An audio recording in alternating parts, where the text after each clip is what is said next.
Hech qachon kreatin ichmang. Aynan hozir aytadigan ma'lumotlarimni bilmagunizcha. Kreatinlarning hammasini bir xil deb o'ylayotgan bo'lsangiz, mutlaqo adashasiz. Sizga aynan qanaqasi to'g'ri kelishini ushbu videoda ko'rib chiqamiz.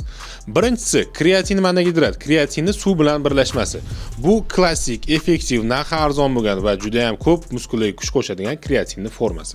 Ikkinchisi, kreatin gidroxlorid, kreatinni tuz bilan birlashmasi. Muskullarda suv saqlamaydi, juda ham ko'p kuch beradi va hazmi juda ham yengil. Kreatin Alkaline oshqozonda hazm bo'lishi juda ham tez, muskullarda suv saqlamaydi va muskullarga zagruzkani talab qilmaydi. Ya'ni kreatinni katta dozirovkalarda ichish shart emas. Kreatin monogidrat hazmi og'ir bo'lganda aynan uni o'rniga ideal alternativ. Kreatin HMB, kreatinni litsin bilan birlashmasi.